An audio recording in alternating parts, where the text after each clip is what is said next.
The last video we have rebuilt one of our solar arrays because I had to take down panels as the city is making a new street. I have 3 panels which I could not use at that spot anymore. In this video we are actually going to create something completely new.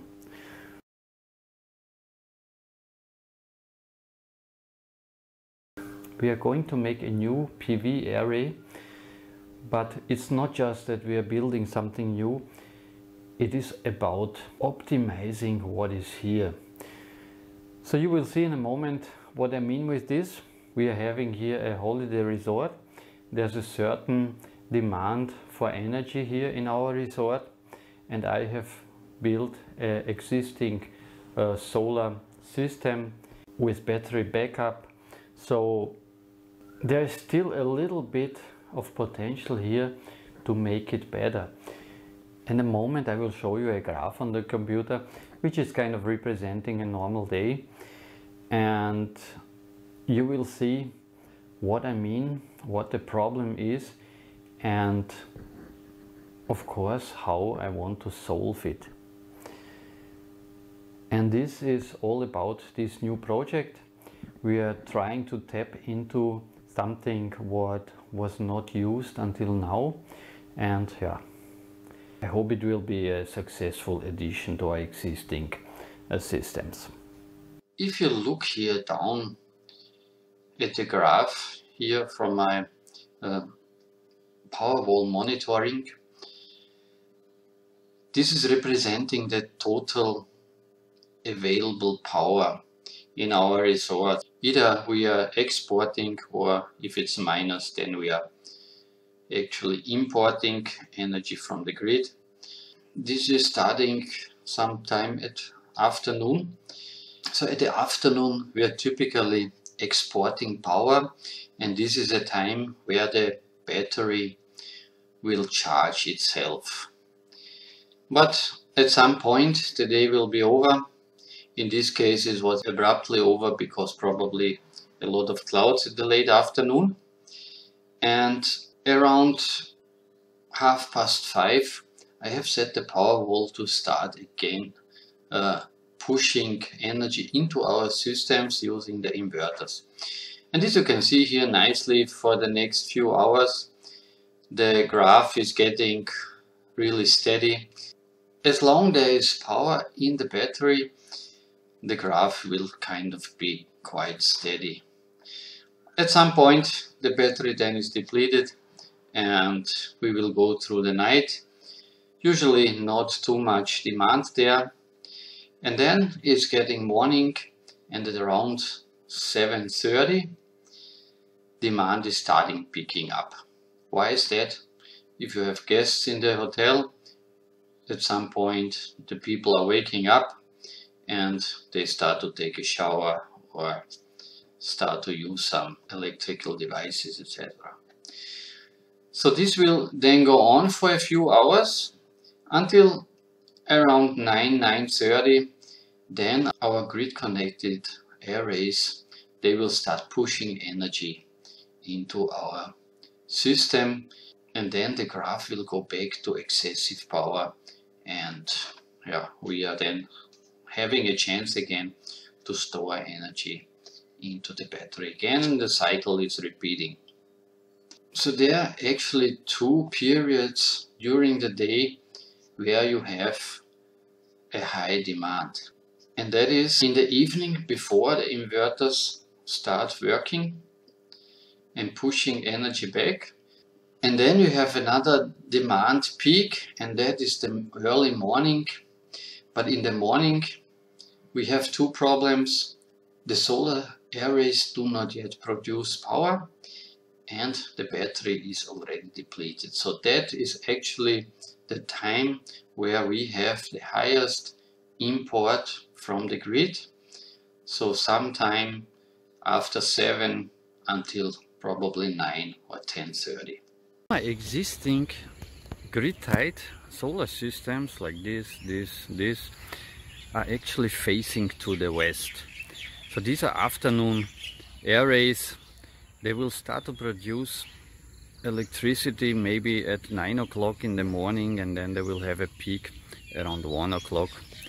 And that's the reason why I did not bother a lot with the eastern direction yet, and that is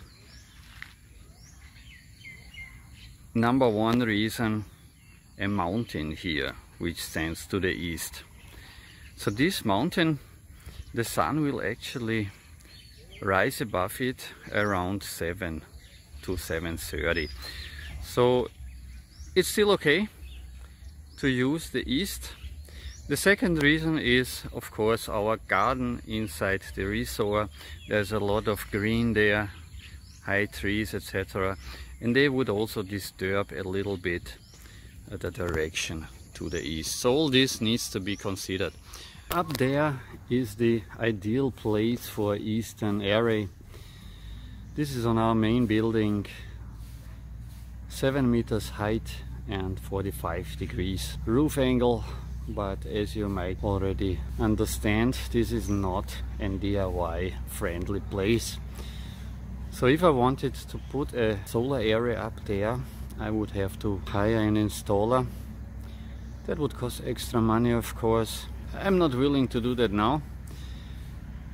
We will keep that spot as a sort of reserve, maybe in future when the demand is rising.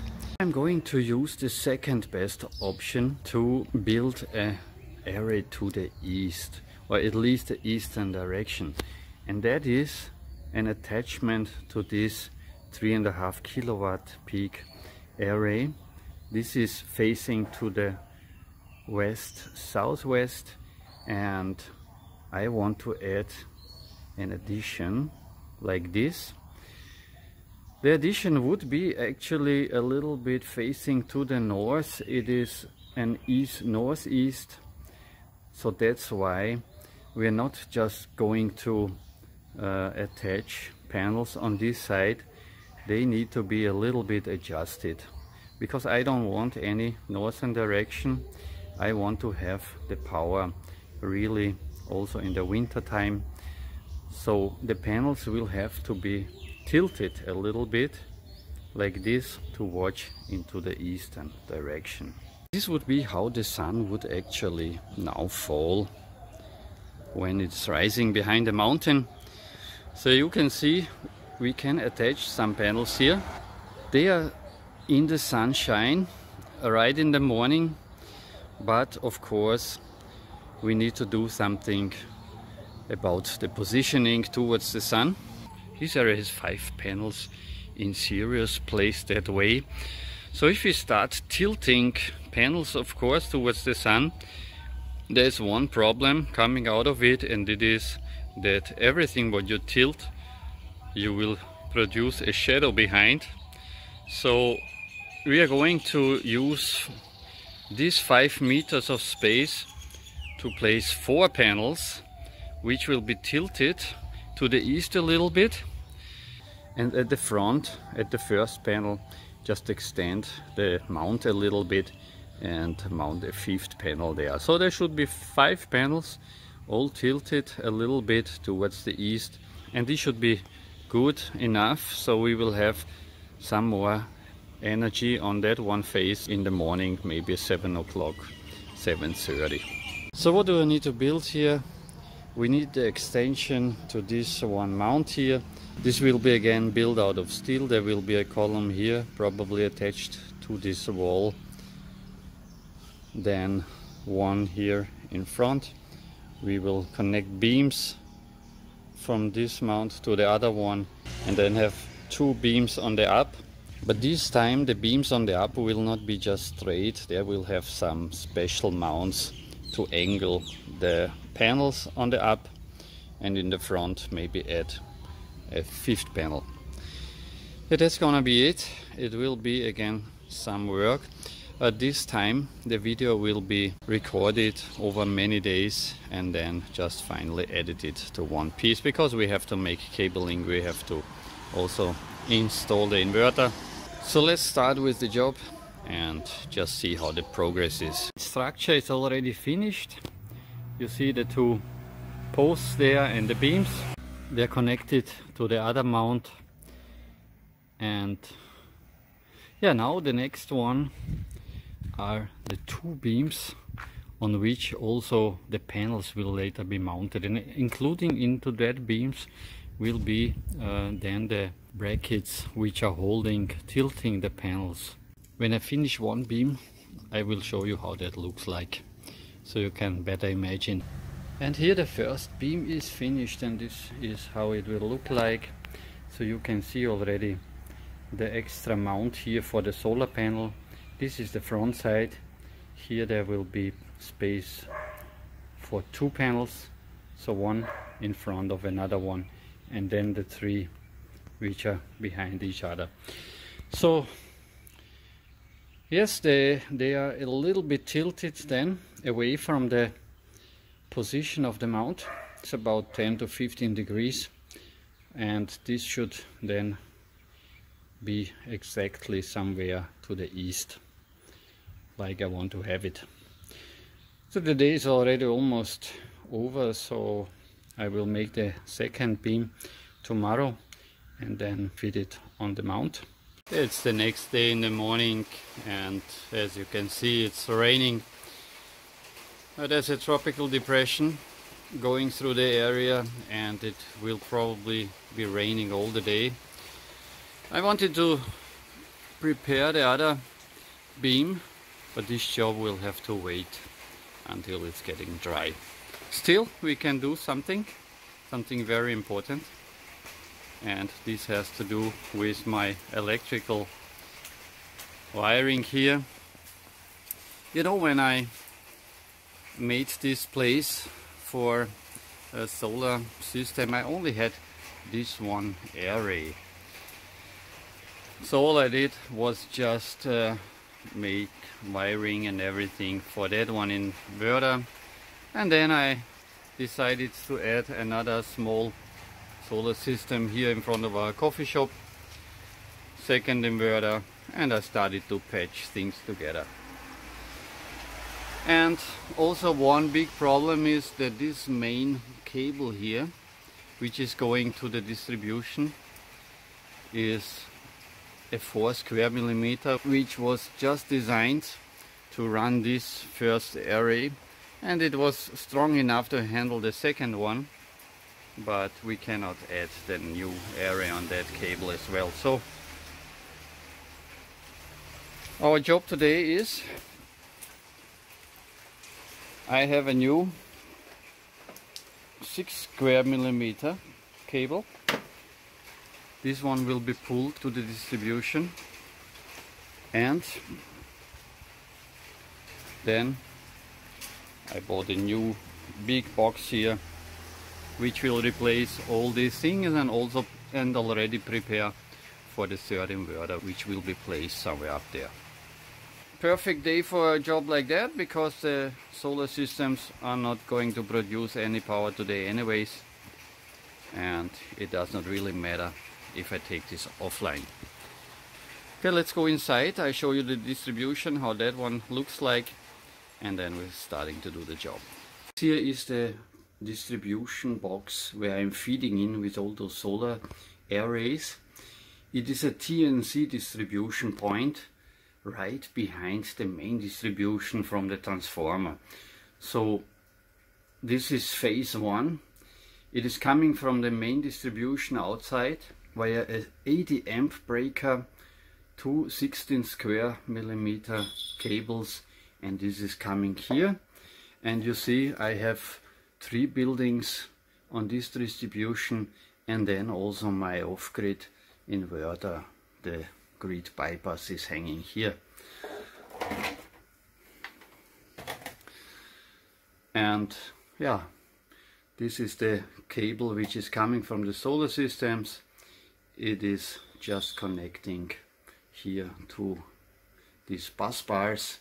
This is not a consumer unit, right? We have hot and neutral only here. There's actually no ground anywhere in this box except one green wire which is coming from here. This is the ground from the coffee shop, and this is just going to the inverters there. The cable at the moment here is a 4 square millimeter, and we will replace it by a 6 square millimeter, and that can then be used for the bigger solar array. I have pulled the new main cable, and I have also installed already the distribution box now. Let's talk you through this. So here the new 6 square millimeter TNC wires coming in. So in the TNC, the only thing what is protected is overcurrent. All the cables inside the distribution, that's why I have a 2-pole, now 32 amps breaker here. So this gives us about 7 kilowatts of feed-in constant power. That's a lot, and we're not going to make this even with our third array.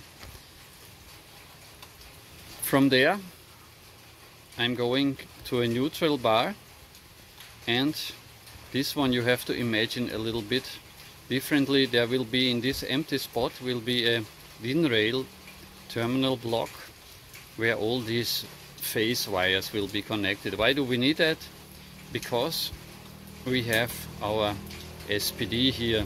All the phase wires are collected at one point and then connected to the SPD.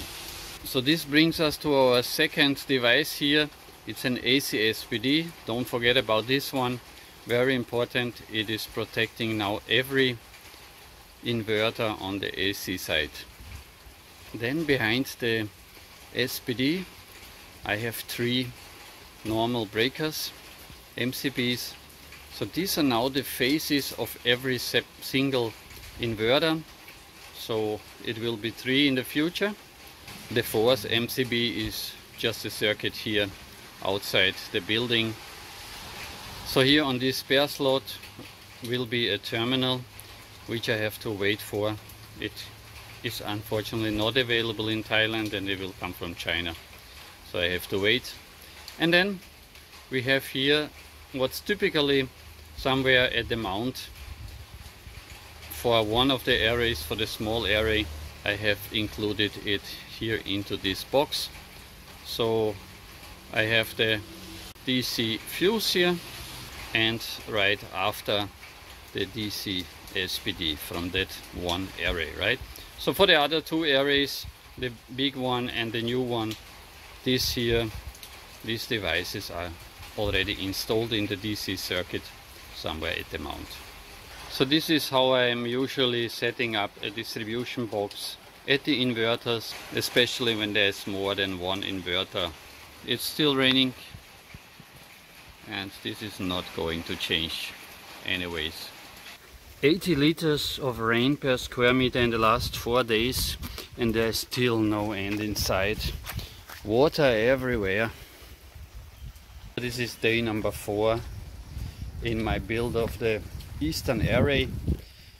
Yesterday on day 3 I was actually lucky a little bit. It was a rainy day, but the rain was just on and off all the time, and I managed to build a second beam, and I already mounted everything.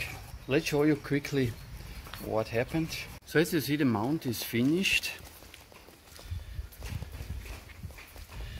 I have the 2 beams with all these angle brackets there, and it's ready to install solar panels.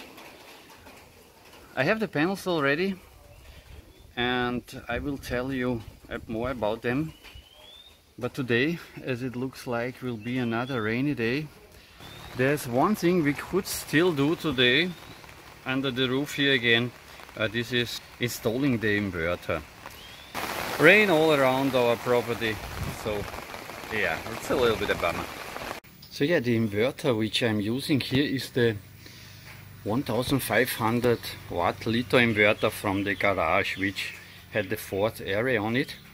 It's already about 5 years old, and it has produced 8 megawatts of electricity already. Litho is a tier 2 manufacturer of solar equipment in China. I have ordered 4 inverters of them. But when I tried to get my latest ones, they have referred me to the Day company.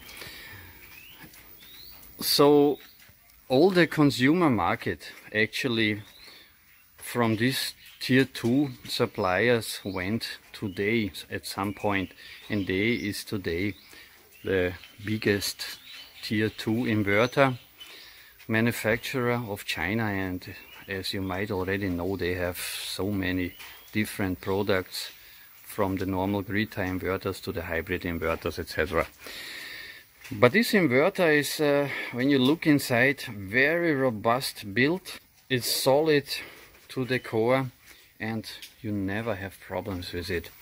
This inverter has cost, including shipping door to door, maybe let's say $350, and it had 5 panels connected to it, each $100. So let's add something for the mount, $900, and 8 megawatt hours of electricity in Thailand cost around $900. In about 5 years this unit, including the array, has paid off itself already. So everything what's coming now is just profit.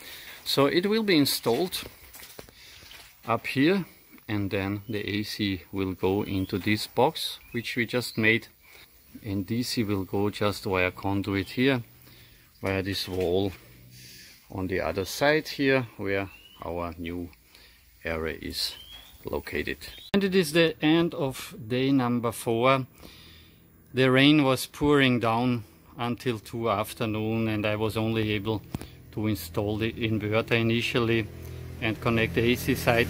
But later on, when it became dry, I could also make the conduit to outside to the utility disconnect and already put the DC wires in. Here my utility disconnect. As always, I'm using a knife switch. This is already connected and just waiting for the solar panels to be attached on the down. And then, surprise, surprise! We have already installed the panels. The neighbor came by, so I had the chance to put the panels up. I have now 2 new panels, that's these 2 ones. But you know, because my panels have been already a few years old, you cannot just buy new 300 watt panels or something like that.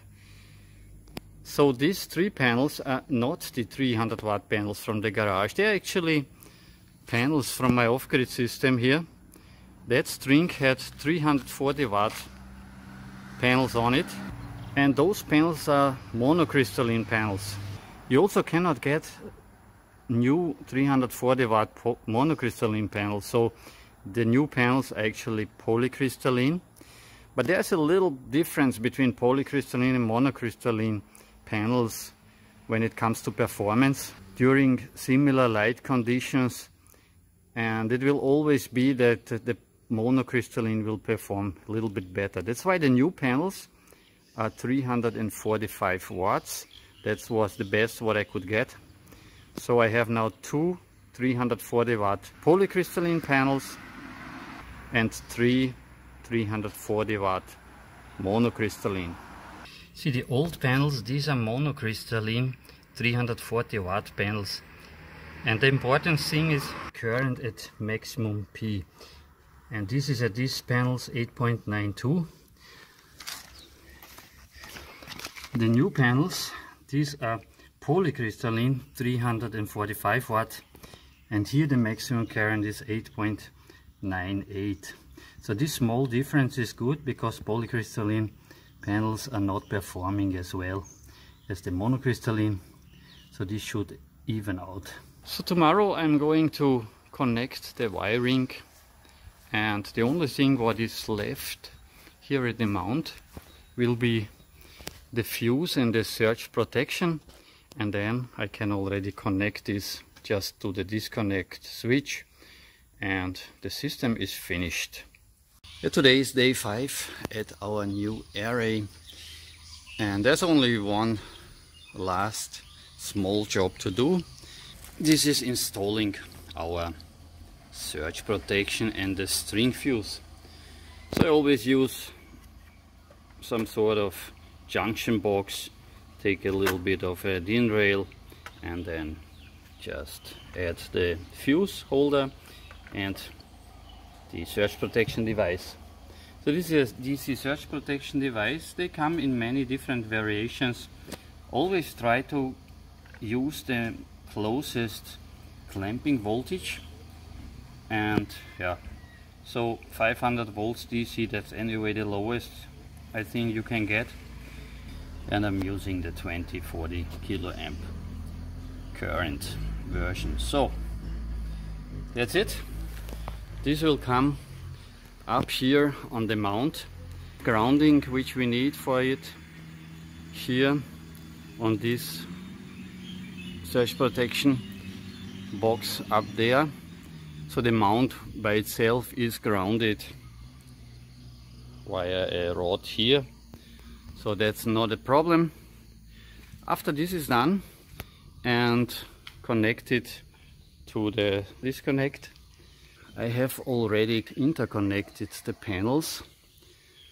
Just always think about it. Keep one of the connectors open, always, until you finished all the jobs you have on a solar system.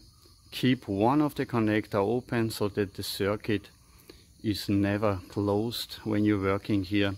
And once everything is installed, you just click on the last connector and then everything is done. Today the weather is better. The sun will peak over the mountain maybe in 30 minutes, and then we can actually see how the panels are in the sun. Okay, so let's do the final jobs and then I talk to you later. It's 7:40 now. The sun just peaked out behind the mountain, as you can see. What does it do to our new array? The distance between the panels is for this time now optimal. On this one you can maybe see it here, the shadow is on the frame but not on the cell. So perfectly angled. We are already quite on the very short days now, so all of the area is now in sunshine. The job is done. There's one thing left. Everything is connected, right? All the cables, so there's one thing left, and this is connecting the last MC4 connector. Nothing else can happen anymore, just push them together and that's it. We'll take a measurement now at the utility disconnect if the voltage and the polarity is correct, and then we are free to switch on the inverter. We are expecting 5 times 40 volts, around 200 volts. Let's check, this is plus, this is minus polarity. So, and 202 volts. I hope you can see that. The polarity is correct. Now we can go to the inverter and turn on the system. First turn on the AC. And now DC. And the inverter is starting. We have to wait for the obligatory grid standby. And here you see, actually I thought this inverter has produced already 8 megawatt hours, but it's actually almost 9. So very nice, it's already paid off its investment. Okay, the inverter is starting up. It's in the meantime, it's 9 o'clock in the morning, so we should have a nice output here already. And yes, it's going straight up to almost 1000 watts. Very nice. This is really what we need here in the morning. Just to compare, the other array, which is just around here, it's just a little bit stronger. It's 1900 watt peak. It is now generating 600. I'm glad the build is done. This is now an example from planning until turning on a system. So this system on phase number 1 is now the most powerful on our property. So the other one at the garage lost its title because I had to remove panels there, but add some here.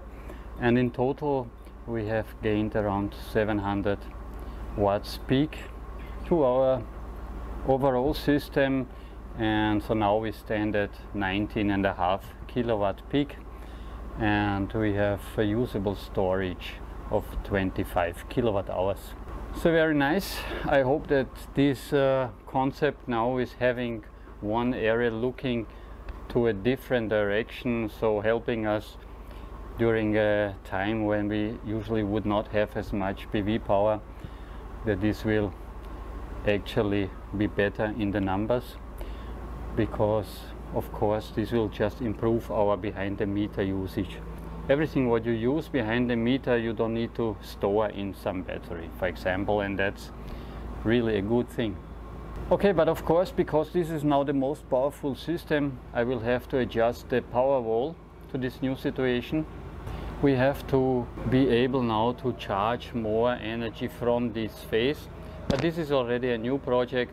This is about the new variable charger which will be added to the power wall.